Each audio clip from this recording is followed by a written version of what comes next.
জি, আমি ফয়সাল করিম মাসুদ। আহ, বিগত 12ই ডিসেম্বর ওসমান হাদির নামে যে ব্যক্তির হত্যা মামলার আসামি আমাকে করা হয়েছে। আসলে আমি এই মামলার সাথে, এই ওসমান হাদির যে হত্যা, এই হত্যার সাথে আমি কোনোভাবে প্রত্যক্ষ বা পরোক্ষভাবে জড়িত না। এটা পুরোটাই একটা মিথ্যা বানোয়াট একটা নিউজ, বা যেটাই বলেন আসামি আমাকে করা হয়েছে। করার পিছনে বেশ কিছু কারণ আছে, কারণ আমি তার প্রচারণে ছিলাম।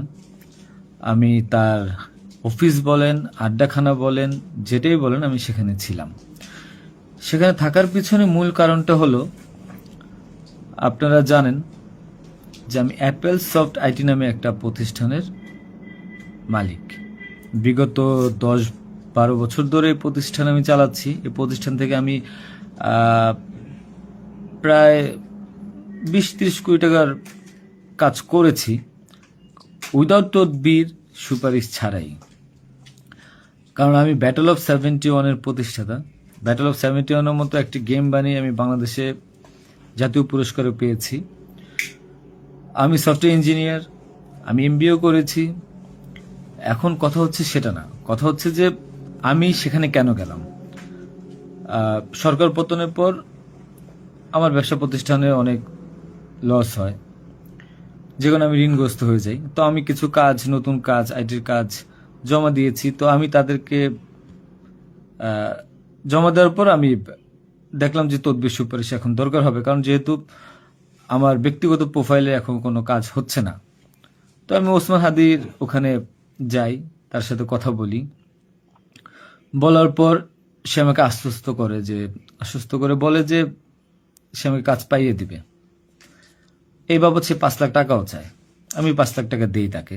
নগদ চেয়েছিল, আমি নগদই দিয়ে দিয়েছি। দেওয়ার পর সে আমাকে বললো, ভাই আপনি অ্যাজ এ ডোনার হিসাবে আপনি আমার যেই প্রোগ্রামগুলো হয় নির্বাচনী প্রচারণা, একটা অফিস দিয়েন, বা প্রচারণের মাঝে মধ্যে একটু ছেলে পেলেরে হাদিয়া দিয়েন। তো সে হাদিয়াই বলে আসলে বেসিক্যালি। তো আমি এরপরে শুক্রবার আমাকে আসতে বলে, আমি প্রথম শুক্রবার তার সাথে যাই, প্রচারণা করি। সেই সুবাদে আমি আমার 2টা ছোট ভাই নিয়ে গিয়েছিলাম, যারা এলাকার লোকাল। তো এখন তাদেরকে হয়তো আসামি করা হচ্ছে, আমি জানি না। তারা কিছুই জানে না, যেমন আমি জানি না, তারাও জানে না। তো তারপর তাকে আমি 5,000 টাকা দিই। তার সাথে যে ছেলেটা আছে জাবের, তাকে জিজ্ঞাসা করলে জানতে পারবেন, সবার সামনে আমি দিয়েছি, এবং হাদিয়া হিসেবে সে খুব হাসি মুখে এটা গ্রহণ করেছিল। তারপর ওই দিনের খাওয়া দাওয়া শেষ, প্রোগ্রাম শেষ, আমরা চলে আসি। এরপর আমি আমার ব্যক্তিগত কাজে, নানা কাজে ব্যস্ত ছিলাম। হাত দিয়ে একদিন ফোন দিয়ে আমাকে বলে, ভাই 16ই ডিসেম্বর আসছে, আপনার সাথে কিছু কথা আছে, আপনি আসেন। তার হোয়াটসঅ্যাপ মেসেজটা চেক করে দেখলে জানতে পারবেন। আমি কিন্তু তার নেক্সট শুক্রবার দিন, মানে আমি বৃহস্পতিবার দিন, আমি কিন্তু যাইনি। সে আমাকে ফোন দিয়ে নিয়েছিল যে আপনি আসেন, এসে আপনি দেখেন যে আপনার সাথে কিছু কথা আছে, আপনার কাজটার বিষয়ে কিছু কিছু কথা আছে, আর আমাদের 16ই ডিসেম্বর প্রোগ্রামে আপনি একটু হেল্প লাগবে। তো আমি যাই। সাথে আমার বেসিক্যালি আমি বাইক চালাইতে পারি না, সেজন্য আমার যে বাইক, সেই বাইকের একজন চালক ছিল, ওটা আমার খুব ক্লোজ ছোট ভাই, আমার খুব স্নেহের, আলমগীর। এবং তাকে নিয়ে যাই সাথে করে। যাওয়ার পরে তার সাথে আমি, পতাকা হবে 35 ইঞ্চি, 40 ইঞ্চি, 18 ইঞ্চি, এগুলো জাবেরকে জিজ্ঞাসা করলে পাবেন, তার সাথে লোক, তাদের সবাই যারা ছিল ওই সিসি ক্যামেরা যাদেরকে যাচ্ছেন সবাইকে জিজ্ঞাসা করতে পারেন। এবং তাকে 250 গেঞ্জি বানিয়ে দিতে হবে, এই জন্য কত টাকা লাগবে ডিটেল। এবং ঘটনার দিন আমাকে সে রিকোয়েস্ট করে, আজকে যারা এই যে আপনারা দেখছেন হাজার হাজার লোক, শত শত লোক, হাদির তো এত লোক ছিল না, কারণ সে আমাকে নিজেই রিকোয়েস্ট করেছিল যে ভাইয়া আপনি আমাকে 5-10টা পোলাপাইন দিয়েন, আর 16ই ডিসেম্বরে 50টা ছেলে পেলে দিয়েন, যেন আমার পতাকাটা ধরতে পারে, আমার প্রোগ্রামটা সাকসেস করে দিতে পারে। তো দেখেন, তো ওই জায়গায় আমি তাকে আশ্বস্ত করি, ঠিক আছে আমি চেষ্টা করব। তো পরের দিন আমি যাই। পরের দিন আর মাঝখানে একটা কথা বলি, আমার এর পরের দিনই দুবাই যাওয়ার কথা ছিল, যেহেতু আমার দুবাইয়ের মাল্টিপল গোল্ডেন ভিসা আছে। আমি এর আগেও দুবাই গিয়েছিলাম। তো আমার একটা কাজে দুবাইয়ের কিছু প্রোডাক্ট কেনার কথা ছিল। তো আমার টিকিটটা আমি ওই দিন ক্যান্সেল করাই, যেহেতু সে রিকোয়েস্ট করেছে, পিছায় দিই। তো সেই বাবদে যেহেতু 10টা বাজে প্রোগ্রাম, তো আমি ভোরবেলায় বের হই, আলমগীর আমার বাসায় ছিল। আর আমার ওয়াইফ, বাচ্চা যেহেতু নরসিংদীতে থাকে, 5ই আগস্টের পর তারা ওখানে সেটেল করে দিয়েছিলাম। তো থাকার পর সুবাদে আমি আমার বোনের বাসায় উঠেছিলাম।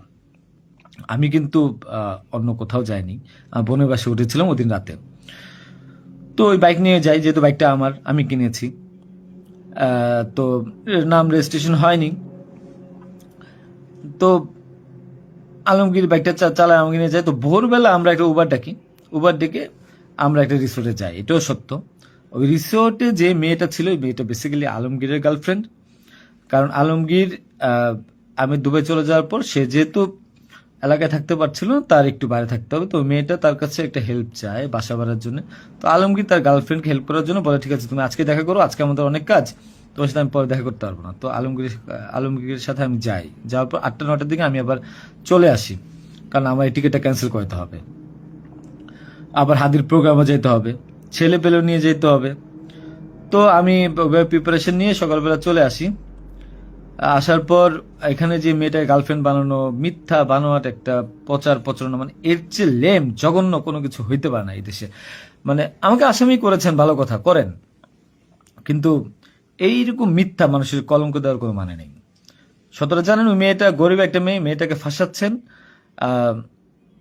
মেয়েটাকে দিয়ে যা মন চায় তাই বলান। এখন কথা হলো যে আমি প্রোগ্রাম করেছি, হাদিকে যে ওইদিন কথা বলেছি, এবং ওই দিন আমি তাকে আবার 10,000 টাকা দিয়েছি, পোলাপানকে খাওয়া দিয়েন। আমি আমার বাইক নিয়ে যাই, কে বা কারা এই হত্যাকাণ্ড ঘটেছে আমি জানি না। আমি 10 মিনিট আগে তার কাছে বিদায় নিয়ে চলে আসি। আসার পর আমি বাসায় আসি, যেহেতু আমি যাব দুবাই, আমি টিকিট ক্যান্সেল করেছি। আপনারা দুবাইয়ের টিকিটগুলো দেখতে পারেন। আমি একটু দেখাই একটা জিনিস আপনাদেরকে। এই যে দেখেন আমার দুবাইয়ের মাল্টিপল ভিসা। 1 মিনিট।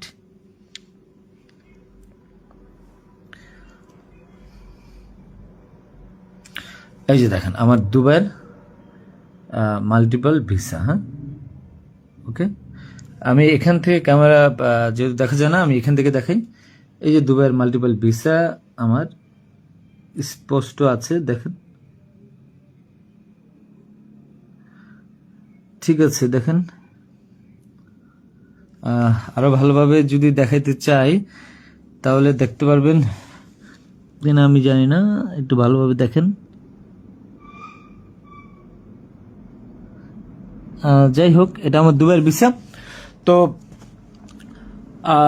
এরপর আমি এই যে আমার দুবাইয়ের ভিসা, আমার ওই দিন টিকিট ক্যান্সেল করি এবং আমি যাবো আমার কাছে বিদায় নিই বৈশাখ। আমার ভাগিনা একটা আছে 5 বছর বয়স, সে আমার মোবাইলটা ফেলে দেয়।